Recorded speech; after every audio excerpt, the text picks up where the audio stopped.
Upaya pembelaan para sudah disampaikan dalam sidang pledoi. Kini yang menjadi pertanyaan apakah majelis hakim akan mereka? Kita akan membahas hal ini bersama pakar hukum pidana Fikar Hajar. Halo, selamat siang Pak Fikar. Selamat Kabarnya siang. salam sehat? Salam sehat juga. Baik, Pak Fikar, kita beralih ke Richard Eliezer. Nah, Ya, Richard Eliezer ini juga meminta divonis bebas dari tuntutan ya, 12 tahun penjara. Nah, ya. menurut Anda, seberapa besar peluang ia divonis bebas oleh hakim? Kalau bebas tidak mungkin, kalau menurut saya, karena dia terbukti melakukan gitu penembakan. Jadi bebas, kalau bebas kan tidak terbukti sama sekali, ya. Tapi kalau lepas itu sangat mungkin, ada potensinya gitu. Ketika dia melakukan penembakan itu karena dia kalau menurut beberapa teman menjadi alat gitu, ya kan, menjadi alat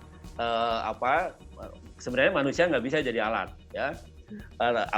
Dia bisa berpikir gitu, karena umpamanya di dalam kan perbedaan kalau dulu mungkin ketika polisi merupakan bagian dari ABRI, angkatan bersenjata, ya mungkin disiplinnya akan sama. Perintahnya perintah adalah perintah mati gitu.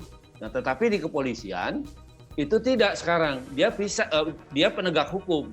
Jadi perintah yang paling tinggi adalah hukum gitu. Jadi meskipun ada perintahan gitu ya, tetapi bertentangan dengan hukum ya seharusnya tidak dilakukan, tidak dilaksanakan gitu. Karena itu bertentangan dengan hukum. Tapi kalau di ketentaraan kan lain, maju kalau maju namanya disersi, nggak nembak namanya disersi, ya. Tetapi kalau di sipil, di penegakan di kepolisian ya sudah tidak lagi seperti itu, karena yang panglima yang paling tinggi adalah hukum gitu. Jadi setiap perintah sepanjang tidak melanggar hukum bisa diikuti, dilaksanakan. Tetapi kalau ada perintah yang melanggar hukum, menurut saya ya semua bawahan punya hak untuk menolak gitu, untuk melakukan argumen bahwa perintah itu bertentangan dengan hukum. Seperti itu, Mbak. Baik, Pak Fikar, terkait status Justice Kolaborator Richard yang belakangan ini jadi perdebatan, khususnya antara Kejaksaan Agung dan LPSK. Nah, kalau menurut LPSK sendiri seharusnya status itu pertimbangan jaksa dalam memberikan tuntutan. Sementara Kejagung menilai status JT tidak berlaku untuk kasus pembunuhan, apalagi pelaku utamanya. Nah, apakah penilaian jaksa ini akan berpengaruh pada vonis nanti hakim, Pak Fikar? Ya, memang betul di dalam Undang-Undang Perlindungan saksi korban itu ada beberapa tindak pidana yang diidentifikasi, ya, korupsi, kemudian pencucian uang, kemudian penyeludupan dan sebagainya, tapi tidak termasuk memang pembunuhan. Tetapi di belakang itu ada kata-kata lain dan tindak pidana yang terorganisir. Nah, itu kuncinya kalau menurut saya, ya. Nah, artinya apa? Bisa tindak pidana yang tidak disebutkan di dalam undang-undang itu, perlindungan saksi korban itu, tetapi dia terorganisir. Nah, persoalannya adalah apakah pembunuhan terhadap terhadap Joshua ini, ya, di dalam kasus FS ini pembunuhan yang terorganisir. Nah, menurut saya dengan penerapan pasal 340 sengaja dan berencana, ya, itu menurut saya ada terorganisir gitu. Jadi ada beberapa orang yang dilibatkan untuk melakukan itu. Itu kan artinya terorganisir. Ya, harus harus diterjemahkan seperti itu. Nah, karena itu kalau menurut saya, ya, kejaksaan kurang peka gitu ya. Kurang peka melihat itu. Nah, mestinya itu dilihat, ya. Satu, itu kejahatan terorganisir. Yang kedua, Eliezer inilah yang membuka semuanya gitu. Meskipun ya argumennya kejaksaan kan sudah ada laporan lebih dahulu dari orang tua korban gitu. Jadi ya sebenarnya Eliezer bukan yang pertama kali membuka kasus ini, kan begitu argumennya kejaksaan. Tetapi saya bilang keluarga korban itu cuma melapor. Dia tidak punya informasi apa-apa gitu. Dia cuma melapor kehilangan ada kematian. Itu saja, berhenti. Tapi yang membuka kasus ini secara terang benderang itu adalah Eliezer. Ya, dia kemudian oleh LPSK ketika minta perlindungan diberikan statusnya sebagai status justice kolaborator. Nah, saya kira itu ininya pertentangan pengertiannya seperti di situ gitu. Satu soal siapa yang membuka kasus secara keseluruhan, ya, bukan melaporkan, tetapi yang membuka duduk persoalan yang sebenarnya. Yang kedua, kejahatan itu terorganisir atau tidak. Nah, menurut saya itu, ya, meskipun pembunuhan itu tidak secara tertulis di dalam Undang-Undang Perlindungan Saksi itu disebutkan, tetapi ada istilah lain, kejahatan yang terorganisir. Gitu. Jadi kejahatan yang dilakukan oleh beberapa orang secara terorganisir. Nah, dalam kasus penembakan Joshua ini, saya kira terlihat keduanya, gitu ya. Di satu sisi Eliezer itu memberikan banyak masukan, ya, dalam rangka membuka tindak pidana ini menjadi terang, ya, sebagai justice kolaborator. Dan justice kolaborator itu maksudnya kan adalah bagaimana menangkap ikan besarnya, the big fish-nya, gitu, dalam satu tindak pidana. Dan ini kan yang paling punya peranan dalam peristiwa ini, ya, pelaku utamanya kan juga jelas sudah, gitu ya. Nah karena itu kan menurut saya seharusnya Eliezer ini sebagai justice kolaborator mendapat keringanan, ya. Bahkan umpamanya paling tidak sama dengan terdakwa yang lain, ya. Ini kan berbeda sendiri. Yang lain 8, dia 12 sendiri, gitu. Meskipun memang betul dia pelaku, gitu ya, pelakunya, tetapi dia juga kan sekaligus juga sebagai justice kolaborator. Mestinya ini diperhatikan oleh kejaksaan, gitu ya. Meskipun tindak pidana pembunuhan tidak secara tekstual ada di dalam undang-undangnya, tetapi pengertiannya itu meliputi menurut saya, karena dalam kasus ini adalah pembunuhan yang terorganisir. Dan jaksa juga merumuskan sendiri 340. Ya, kalau yang pembunuhan spontan kan 338. Pembunuhan yang tidak direncanakan. Jadi terjadi secara spontan itu 338. Tapi 340 itu ada perencanaannya, ada sengajanya, ada perencanaannya, gitu. Nah, dan dengan menerapkan pasal 340, mestinya menurut saya indikasi dari bahwa tindak pidana itu dilakukan secara terorganisir terlihat, gitu. Nah, karena itu saya juga menyayangkan, ya, kenapa kejaksaan tidak melihat itu dan peranan Eliezer ini lebih besar, umpamanya dibandingkan dengan argumennya kejaksaan saksi korban. Nah, saksi korban kan cuma melaporkan, dia tidak memberi informasi apa-apa, gitu, melaporkan kematian, gitu, karena ditembak, berhenti di situ. Bahwa siapa yang menembak, siapa yang bertanggung jawab, siapa yang menyuruh, semuanya dibuka oleh Eliezer itu. Mestinya dia ditempatkan sebagai justice kolaborator yang berhak atas keringanan, baik tuntutan maupun hukuman. Tapi menurut saya, meskipun jaksa berpendapat seperti itu, kita masih berharap pada majelis hakim, ya, majelis hakim yang akan memutuskan. Dia mudah-mudahan memahami konsepsi tentang justice kolaborator ini seperti yang saya kemukakan.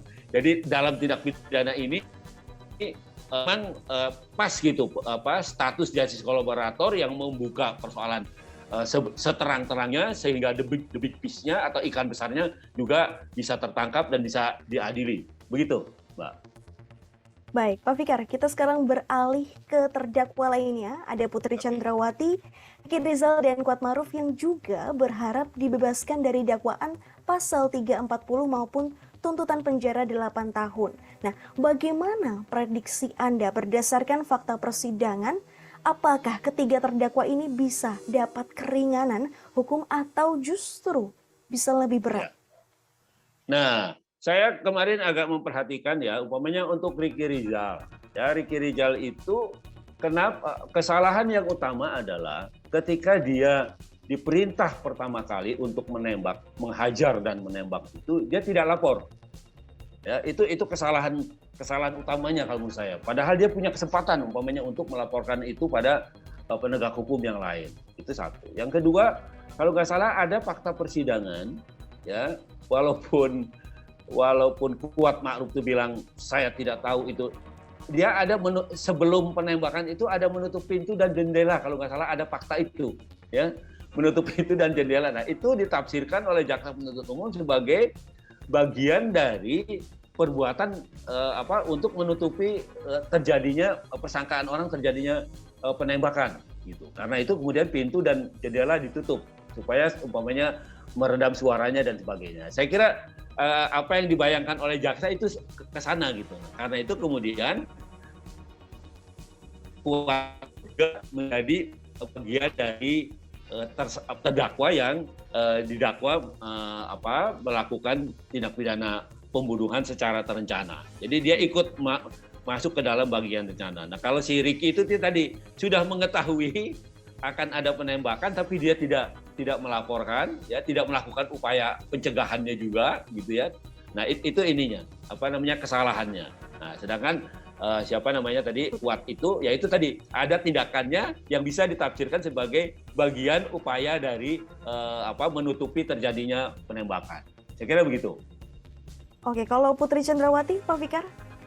Nah, Putri Cendrawati meskipun dalam pengakuannya dia tidak tahu ya rencana penembakan oleh oleh Pak FS itu karena dia ada di dalam gitu ya. Nah, tetapi dia karena kesadarannya dia melaporkan tindakan Joshua yang seolah-olah melecehkan dia ya. Menurut saya di pengadilan juga tidak terbukti itu karena cuma pengakuan satu orang saja ya.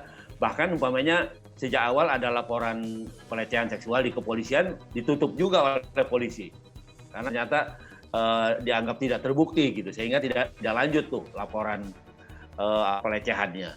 Nah, karena dia mengetahui itu ya karena sebabnya itu laporannya dia ke Pak FS yang kemudian menimbulkan kemarahan pada Pak FS yang kemudian juga ikut Nah, penembakan meskipun dengan memerintahkan Eliezer ya. Nah, itu pengetahuan itulah yang memberatkan Ibu Putri itu gitu ya. Kenapa dia kemudian dituntut sama-sama 8 tahun. Mestinya yang adil itu dia sama dengan Eliezer ya, 12 bisa sama, mestinya ikut kelompok yang itu mestinya dia. Ya, tapi ini jaksa ditempatkan pada kelompok yang Ricky Rizal dan Kuat Ma'ruf yang mengetahui ya tapi tidak melakukan upaya pencegahan atau tidak melaporkan kepada penegak hukum. Begitu. Baik, tadi kalau dari saya simpulkan ya Pak Fikar, dari Putri untuk mengetahui begitu adanya rencana atau niat pembunuhan berencana terhadap Brigadir J, lalu ada Kuat yang juga menutup jendela atau pintu yang ditafsirkan untuk meredam tembak itu. Lalu juga ada Ricky yang memang harusnya melakukan gitu ketika disuruh oleh Sambo untuk menembak Brigadir Yosua. Nah, dari peran ketiga terdakwa itu, bagaimana prediksi Anda soal vonis hakim? Lebih ringan atau lebih berat dari tuntutan, Pak Fikar? Nah, menurut saya, prediksi ya, hukumannya itu akan maksimal, ya. Meskipun umpamanya mereka itu 8 tahun, ya, kan hakim juga punya kewenangan untuk menutupi karena ancaman pembunuhan itu ya mati seumur hidup atau hukuman penjara minimal 1 hari maksimal 20 tahun. Nah, jadi menurut saya karena dia dituntut 8 tahun ya paling tidak menurut perasaan keadilan yang ditangkap oleh jaksa itu 8 tahun ya.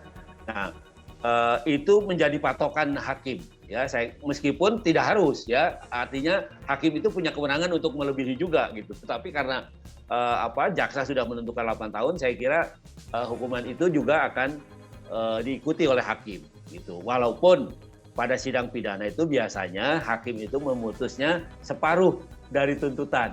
Ya, separuh lebih 1 biasanya dari tuntutan. Kalau di peradilan pidana biasa itu ya putusan itu lebih banyak separuh tambah 1 gitu. Umpamanya dituntut 7 tahun pasti maksud saya diputusnya 4,5 tahun gitu. Dituntut 8 tahun dihukumnya 5 tahun. Nah, seperti itu ya. Itu kebiasaannya. Tetapi dalam kasus ini saya kira kebiasaan itu juga mungkin berlaku ya. Tapi saya memprediksinya karena peradilan ini menarik perhatian masyarakat yang banyak, ya saya kira juga hakim akan hati-hati ya untuk tidak menghukum maksimal. Saya kira pilihannya maksimal ya, paling tidak dihukum 8 tahun lah kalau menurut saya begitu.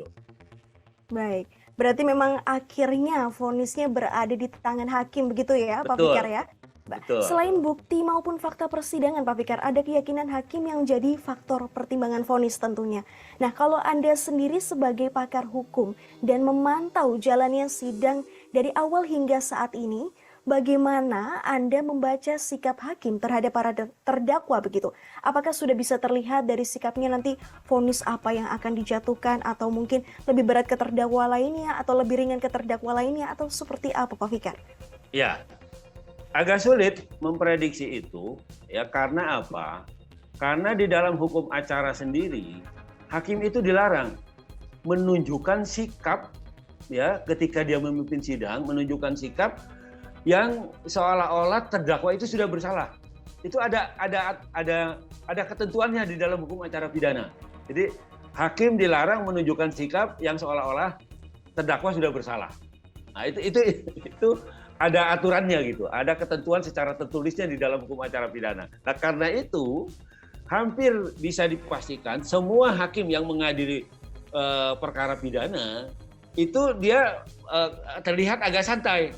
Ya, dia tidak akan menunjukkan umpamanya ketegangan atau kemarahan atau apa, dia tidak akan pernah menunjukkan itu. Karena memang ada aturannya gitu. Dia dilarang seyakin-yakinnya dia sebelum ada tuntutan gitu ya atas fakta persidangan, dia tidak boleh menunjukkan itu. Ya, tidak boleh menunjukkan sikap yang mendudukan terdakwa itu sudah bersalah gitu. Nah, karena itu memang ada larangannya di dalam hukum acara pidana. Ya, saya lupa pasalnya berapa, tetapi ketentuan itu ada. Jadi hakim dilarang menunjukkan sikap yang seolah-olah memang terdakwa sudah bersalah gitu ketika mengadili sebuah perkara pidana. Begitu.